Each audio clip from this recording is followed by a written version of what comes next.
안녕하세요. 반갑습니다. 오늘은 14회 차인데 사주풀이 꿀팁 톡톡.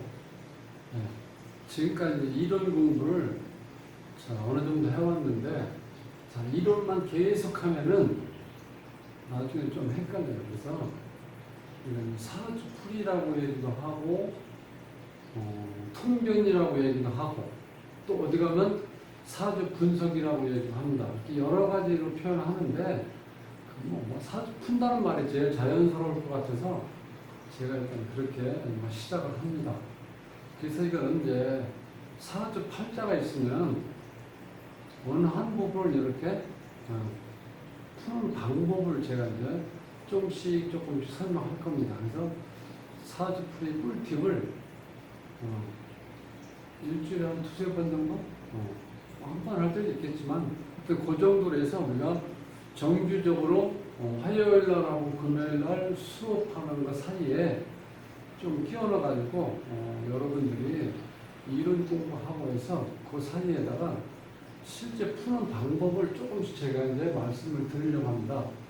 오늘 하려고 하는 거는 조금 어려울 수도 있어요. 왜냐면 지금 현재 우리가 8글자도 힘든데 땅속에 숨어있는 이제 글자까지 이제 공부를 오늘 할 겁니다.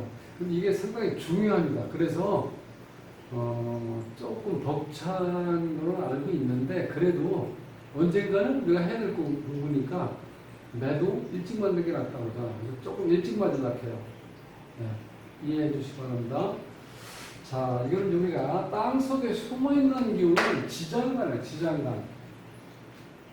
그래서 그걸 우리가 애인, 비자금, 무슨 속몽, 그러니까 이게 드러나지 않는 어떤 거를 찾는 거예요. 그래서 이걸 이제 지장간이라고 해요, 지장간. 지장간이라는 것은, 자, 이 간은 하늘의 기운이에요. 요건 우리가 저장되어 있다는 거예요, 자는. 여러분, 땅에, 지지에 장, 하늘의 기운이 숨어 있다. 좀 생소하죠? 근데 처음에 생소하지만 조금 하면은 자꾸 익숙해지니까. 자, 지장은 어떤 식으로 존재하냐면 이렇게 존재하는 거예요. 여기 보시면, 자, 인묘진, 이거는 좀 익숙해져 있죠. 인묘진, 사오미, 신유술, 해자축 이렇게. 이것이 지지에 있는 12자죠. 12자인데 우리가 인묘진 이렇게 세 글자를 우리가 봄이라고 해요. 봄. 사오미를 여름, 신유술을 가을, 해자축을 겨울. 자, 이건 1년으로 기준했을 때고, 하루로 규정하면은, 인묘지는 아침이고, 사오미는 낮이고, 신유술은 저녁입니다. 해자축은 밤이고. 그래서 이 사주학은 우리가 이제 계절학이라고 해요. 그래서 월지, 요거를 우리가 이제 계절. 그러니까 이 사주는 가을에 태어난 거예요. 가을이 무르익을 때, 이건 초가을이죠. 자, 이건 무르익는 가을인데, 자, 나중에 여기 술이라는 게 있어요. 술. 이건 뭐냐면 늦가을, 만추. 요거는 중추죠, 중추. 자, 이렇게. 요 사주는 그래서 중추에 태어난 사주. 여기 어디 있어요? 여기 있잖아요. 이렇게. 그래서 여기 있는 인묘진, 사오미, 신유술, 해자축 이렇게 있는데, 자, 이제 간단하게 사주풀이하는 방법은 이런 것도 있어요. 이 사주에 보면 가을이죠. 가을, 봄, 겨울. 그러니까 이 네 글자에 가장 이상적인 거는 봄, 여름, 가을, 겨울 이렇게 쓰면 좋은 거예요. 근데 그런 사주는 거의 없어요. 자, 그래서 여기 보면은 가을이 2개 있고, 봄이 하나 있고, 겨울이 하나 있죠. 그럼 이 사주에서 여름이 없죠, 여름. 여름은 우리가 자, 봄에 씨를 뿌려서 여름에 어떻게 돼? 비료도 주고 잡초도 뽑아내면서 가꾸는 계절이죠. 근데 바쁘겠죠. 그럼 바쁜 계절이 없다는 건 이 사람 일생을 통해서 뭔가 조금 남들보다는 바쁘지 않은 삶, 조금 여유 있는 삶을 갖는다고 할 수도 있어요. 그리고 가을이 이렇게 있으니까 걷어들일 게 있다.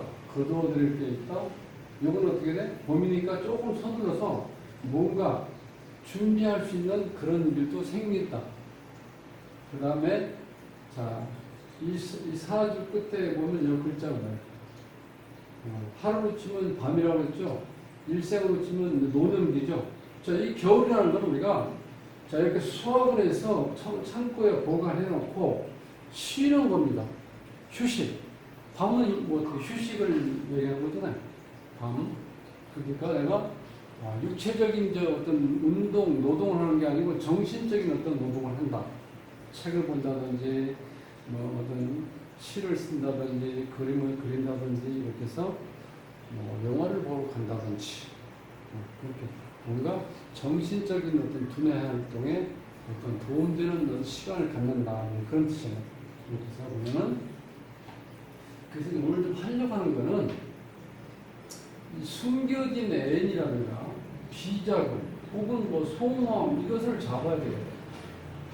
우리가 대인관계에서도 야 나는 솔직해져서 내가 너한테 거짓말하는 게 뭐가 있어 이렇게 얘기하는 사람도 있죠. 앞에 솔직한이라고 붙는 거는 어떻게 돼요? 복선을 깔고 있는 뜻이죠. 그러니까 내가 속마음을 알 수가 없어. 다 얘기한다고 그러니까. 근데 자, 이 사주를 나중에 분석하면 얘가 어떤 마음을 지금 가지고 있다는 걸 알 수 있어요. 지금 좀 무섭죠? 자, 수사반장이 되는 겁니다. 수사반장. 수사과 형사가 되는 거예요. 이렇게 해서. 그래서 이런 것 때문에 심리적으로 어떤 실마리를 풀기 위해서 형사분들이 사주 공부하시는 분들이 좀 있으세요. 상당히 도움된다고 말씀하시더라고요. 근데 지장간은 어떻게 되냐면은 이런 거예요. 자, 여기에 이제 봄에 보면 인월에 보면 인월의 땅속에 숨어 있는 기운은 무토, 병화, 간목 이렇게 숨어 있어요. 그 다음에 묘월에는 갑과 을이 숨어 있고 땅속에 진월에는 을, 개, 무. 자, 그러니까 우리가 드러나 있는 모습은 단순해 보이는데 그 드러나 있는 어떤 모습을 갖추기 위해서는 땅속에 무수히 많은 여러 가지 어떤 성분들이 오행들이 바삐 움직인다는 거예요. 드러내는 걸로 해서. 자, 집에서 보통 손님이 오시면 그 주부들께서 굉장히 바쁘시죠. 근데 막상 상을 차려놓으면 그 뭐 딱 보고 먹는 데는 15분에서 20분? 근데 어떻게 보면 허무하죠. 그것 때문에 이것저것 뭐 시장 다니고 여러 가지 또 뭐 부엌에서 뭐 청소도 해주고 많은 준비해가지고 드러내놓는 것이 딱 밥 차려놓은 상 하나인데 이거 똑같아요. 자, 인목이라고 떠있는데 지정거래는 무토하고 병화하고 간목이 이렇게 준비를 해서 그것이 드러나 있는 게 인목이라는 거예요. 그러니까 우리가 사주 볼 때는 하나, 여기 이제 인묘진, 사오미, 신유술, 해자축, 즉 요렇게만 보이잖아요. 근데 요 지정가 이렇게 숨어 있다는 거예요. 자, 이제는 여기 지정을 표시를 해놨죠, 이렇게. 그죠? 예를 들면 이런 거죠. 자, 경금일간에서 이 남자니까 이 재는 돈도 되지만 부인도 되고 애인도 되잖아요. 그럼 여기서 을목이 숨어 있죠. 여기 또 간목 숨어 있죠. 여기 드러나 있죠. 그럼 이 사주 주인공 입장에서 편제니까 이것이 부인이에요. 부인. 숨어 있는 부인 있고, 자, 요건 편제죠. 요건 정제죠. 이렇게 숨어 있는 애인이 있다는 거예요. 혹은 또 꼬부쳐놓은 돈. 감춰놓은 돈도 될 수 있고. 자, 요게 지지 밑에 숨어 있는 기운을 지장간이라고 한다는 거예요. 오늘은 이걸 뭐 애운다 그런 생각하지 마시고, 아, 지장간이라는 말이 있구나. 천간의 기운이 땅속에 숨어있는 어떤 저장되어 있는 모습. 그걸 우리가 지장간이라고 한다는 거예요. 그러니까 여기 보면은, 자, 사에는 무경병, 화에는 무기병기정, 미토에는 정을기, 그 다음에 신금에는 무임경, 육임에는 경신, 술토에는 신정무, 그 다음에 태수에는 무갑임, 자수에는 임계, 축토에는 개신기. 근데 지금 지장간 옆에 가로치고 하늘의 기운 써놨죠. 앞으로는 지지에 인이 떴으면 하늘에 어떤 기운과 같다? 간목. 묘목은 을목과 같고, 진토가 지지에 있으면 하늘에는 무토와 같다. 이렇게 짝이야, 짝. 지지에 사화가 있으면 하늘에 병화가 있는 거고, 지지에 오화가 있으면 하늘에 정화가 있는 거다. 이렇게 짝이라고 보시면 돼. 자, 여기서는 미토인데, 이거는 하늘에는 기토. 자, 지지에 신금이 있으면 하늘에는 경금, 지지에 일금이 있으면 하늘에는 신금, 지지에 술토면은 하늘에 무토가 있다. 지지에 해수가 있으면 천간에 임수, 지지에 자수가 있으면 천간에 계수, 지지에 죽토가 있으면 하늘에는 기토가 있다. 이렇게 해서 이게 그동안 배운 거를 복습 겸 한 번 더 이렇게 한번 상기시키는 거예요. 이 사주는요, 처음 지금 몇 시간 12회까지 한 거를 계속해서 어떻게 돼요? 그 선에서 조금씩 확장되고, 또 다른 어떤 요인이 이렇게 첨가되기 때문에 그 자체만 완벽하게 내가 기억하고 있으면요, 사주 공부 생각보다 쉽습니다. 지금 오늘 이제 사주풀이 꿀팁 톡톡에서 보면은 지장간을 알아야 상대편 속마음을 알 수 있다는 거예요. 속마음, 비자금, 숨겨놓은 애인, 이렇게 해서 드러나지 않는 것을 찾을 때 필요한 게 지장간입니다. 무슨 얘기인지 아시겠죠? 지장간.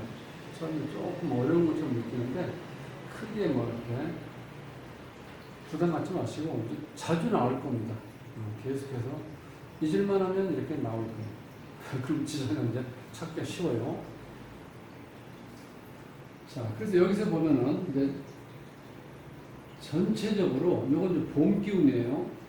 요건 여름 기운이고, 요걸 묶어서 양이라고 해요. 양. 자, 일조량이 이때부터 서서히 어떻게 돼요? 늘어가지고 이때쯤 되면 어떻게 돼요? 가장 더울 때죠. 삼복도예요. 얼마 전에 자, 말복도 지났지만 요때가 되면 이제 하늘의 양의 기운이 일조량이 가장 많을 텐데, 처사가 지나서 이쪽 넘어오면은 이때부터 조금씩 일조량이 줄기 시작해요. 일조량이 준다는 건 뭐예요?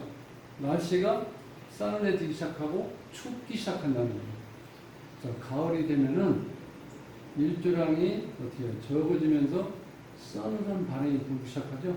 그래서 가을 기운과 겨울 기운을 묶어서 음이라고 해요.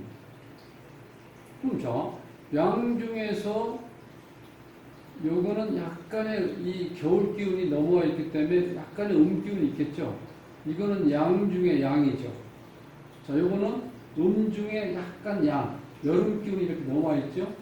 자, 이건 중에 그러니까 자, 여름과 겨울은 확실하죠. 확실하게 덥고 확실하게 추운 거야. 왜? 양 중에 양이고 중에 음이기 때문에. 이거는 양 중에 약간 음이 섞여 있고 중에 양이 약간 섞여 있고, 그런 차이라는 거예요. 그래서 우리가 음양 관계를 처음부터 이렇게 조금씩 이렇게 정리를 해 나가셔야 돼요. 시간이 자꾸 지나면은 또 우리 이제 자동차로 치면은 옵션이 자꾸 많이 붙어요. 옵션 많이 붙을수록 편리하고 안전을 지켜주죠. 사주도 옵션이 자꾸 붙으면 내가 너무 재밌어요. 또 상대편에 대해서 사주를 뽑자마자 그 사람의 살아가는 일생을 다 읽을 수 있고 그 사이사이에 일어나는 일을 읽을 수 있어요. 너무 신기하죠. 그래서 서양 철학자도 놀랍니다. 동양, 극동 3국, 중국, 한국, 일본에서 발달되어 있는 이 사주라는 체계가 너무 놀랍다는 거예요. 그래서 오늘은 지장간이라는 개념만 기억하시면 이렇게 그런데 어떤 글자가 있으면 땅 속에 지장간이 이렇게 같이 붙어 있구나. 이런 개념만 한번 이해하시면 오늘 수업은 소기의 목적을 달성하는 겁니다.